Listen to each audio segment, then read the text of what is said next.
Hallo, ich bin Steff und ich wohne hier in der alten Gärtnerei von meinen Großeltern mit meiner kleinen Familie. Und wenn es euch interessiert, dann kommt doch mal rein, hereinspaziert.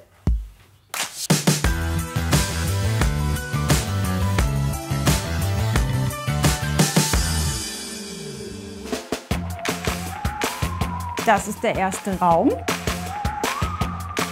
Das ist unser Snuselzimmer, der Fernsehraum mit dem alten Tagesbett. Viele Vintage-Möbel. Und jetzt würde ich sagen, geht's weiter. Hier haben wir den Gewinn der Renovierung, diesen Wanddurchbruch, der diese zwei Räume miteinander verbindet. Wir haben hier einen 1958er Bau mit einem sehr kleinen Grundriss. Das Leben hier in der alten Gärtnerei, und das bin ich ja so reingewachsen, das ist von meinen Großeltern, ich bin hier aufgewachsen. Es ist mir ein großes Bedürfnis, das hier alles aufrechtzuerhalten und ich bin auch sehr dankbar dafür. Das ist so mein Lieblingsraum. Hier hat man Bewegungsfreiheit, hier sind diese ganzen hübschen Sachen, die man so sammelt, wenn man auf Flohmärkte geht oder auf dem Dachboden der Familie stöbert. Viel Reisemitbringsel oder Sammelsurium, was sich so angesammelt hat. Viel wieder Elemente aus der Natur. Hier auch, das sind so Sachen, die ich früher gerne gemacht habe. Ein bisschen Atelier-Style. Sideboard aus den 50er Jahren. Auch das haben wir schick schwarz gemacht, dass es ein bisschen mehr Pep hat. Und das da ist unsere Leseecke. Da sitze ich mal gern, so an einem Sonntagmorgen oder an einem Feiertag und liebe es, mich ein bisschen inspirieren zu lassen.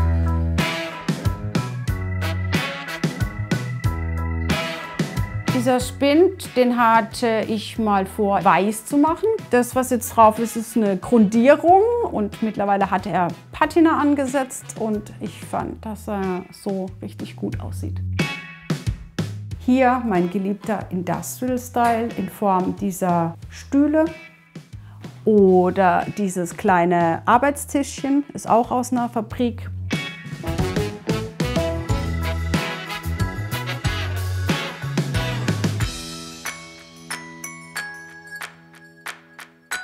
Ich bin Fotografin und Stylistin. Hier finden oft Fotoproduktionen statt.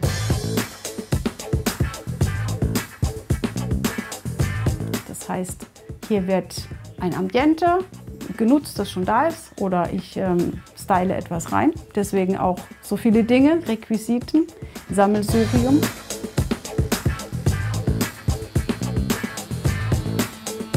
Der alte Büroschreibtisch von der Gärtnerei. Das ist ein Erbstück sozusagen von meinen Großeltern. Da oben habe ich eine Girlande, die ist so entstanden aus Trockenblumen. Das macht einfach diesen Arbeitsplatz für tröge Buchhaltung zum Beispiel oder eine langwierige Bildbearbeitung einfach ein bisschen einladender, ein bisschen netter. Das finde ich ganz niedlich. Das bin ich, mein Junior hat das für mich gemacht. Das ist die Mama im Garten mit der Schaufel am Arbeiten, irgendwie in der Natur. Und ich habe sogar noch ein Ninja-Schwert bekommen, was man hier manchmal auch wirklich braucht, wenn die Wildnis draußen zu wild wird. Mein Motto ist, nimm, was du hast, mach, was du kannst und dann mach am besten noch das Beste draus. Alles hat so ein bisschen seinen individuellen eigenen Stil und Persönlichkeit, was man sich nämlich zum Beispiel für Geld nicht kaufen kann. So, jetzt kommt das Herz des Hauses, die Küche.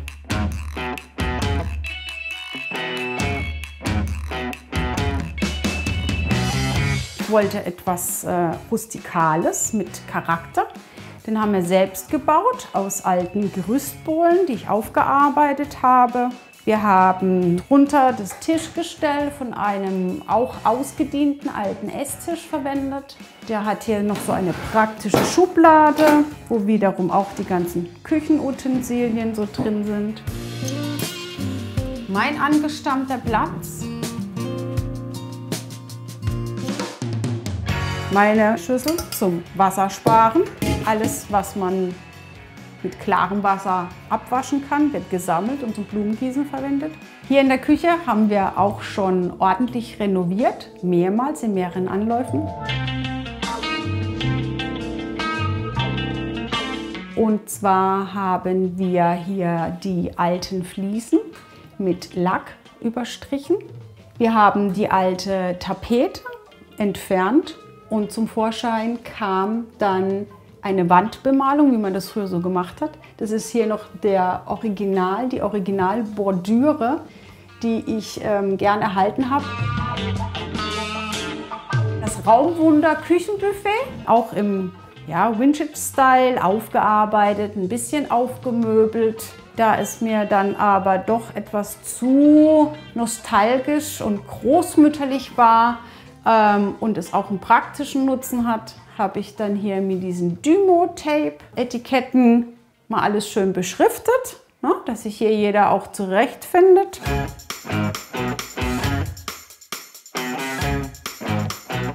Ich habe so ein Faible für Typografie, also wie man das an der einen oder anderen Stelle sieht, verteile ich mal gerne Nummern, auch für die Zimmer zum Beispiel hier. Auf zur nächsten Runde, jetzt geht es nämlich nach oben. Die Familie in Lego und die Bewohner des Hauses. So, also jetzt geht es aber weiter, komm. Hier haben wir ein Patchwork aus original 70er Jahre Tapetenresten. Das ist so meine Hommage an die 70er Jahre Zeit in dieser Wohnung hier oben, die mal komplett in diesem Style ausgestattet war. Ich bin da aufgewachsen. Weißer Boden, weiß gestrichener Boden, nicht pflegeleicht. Hier sind wir jetzt bei Zimmer Nummer 12. Das wollte ich euch ja noch zeigen. Die Nummer 12 ist hier oben sozusagen das zweite Bad. Das ist das Badewannenbad. Dann haben wir hier oben wirklich für jeden ein Schlafzimmer. Aus beruflichen und Lifestyle-Gründen ist das die beste Lösung für uns. Wir kommen trotzdem zusammen, wenn wir wollen. Hier ist das Männerschlafzimmer. Und jetzt kommt mal mit in meins. Ein Schlafgemach, in dem ich auch viele Zimmerpflanzen um mich habe, wegen der Luftverbesserung. Da haben wir nochmal ein Hommage-Stückchen an die 70er Jahre, ein Original-Korbsessel. Den habe ich auch aus der Familie geerbt. Jetzt kommen wir wahrscheinlich in den kleinteiligsten, buntesten und aufregendsten Raum des ganzen Hauses, nämlich in das Kinderzimmer. Das Kinderzimmer, das Reich eines kleinen Abenteurers und Entdeckers. Ich mache mal Godzilla und wandere hier durch die Lego-Welt. So, und jetzt gehen wir mal zusammen raus auf den Balkon. Das ist nämlich ein ganz fantastischer Ausblick. Viel Grün, jetzt ist alles Plüschi, man sieht kaum noch Zivilisation. Da drüben ist das Schloss Ortenberg.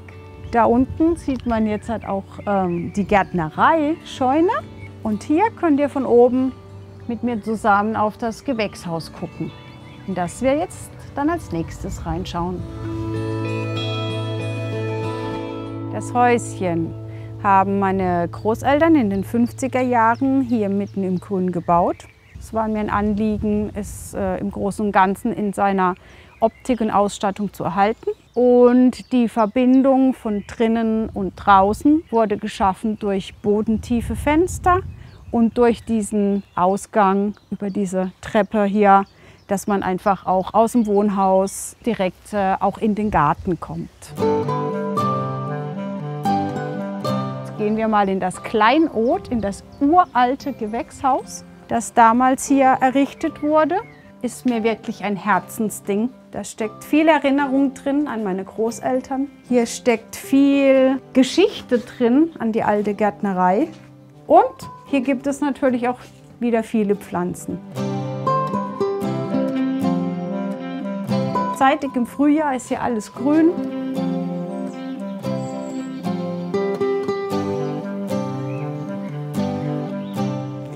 Dieses Plätzchen ist relativ schlicht und einfach.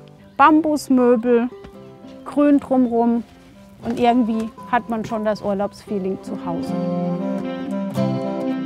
So, jetzt aber genug entspannt. Es geht weiter. Ein bisschen zur Arbeit.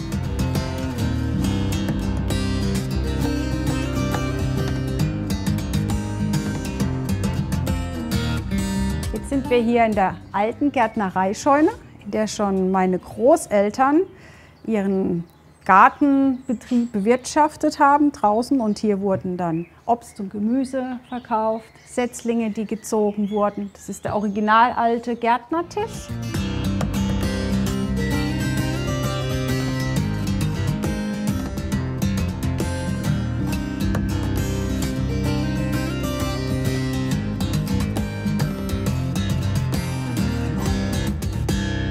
Für die Verschnaufspause zwischendurch das alte Sofa, das hat mein Opa schon so gepflegt. Wer hart arbeitet, darf zwischendrin auch ein Päuschen machen. Und nun würde ich euch noch gerne die Trockenblumen zeigen, die ich hier drinnen trockne. Meine Großmutter hat es auch schon so gemacht. Da hing hier meine Erinnerung, dass die ganze Decke voll war mit Trockenblumen, wo sie dann nach und nach über den Winter hier drin verarbeitet hat und Sträuße, Kränze verkauft wurden.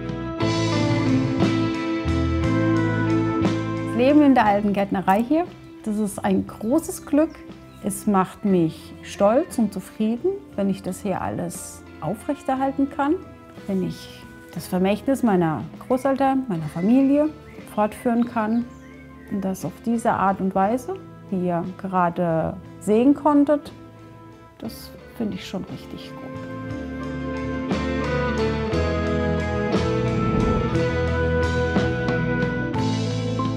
So, das war meine Roomtour. Schön, dass ihr mit dabei wart. Und wenn ihr noch mehr spannende Wohnungen sehen wollt, dann schaut doch mal hier oder ihr abonniert den Kanal.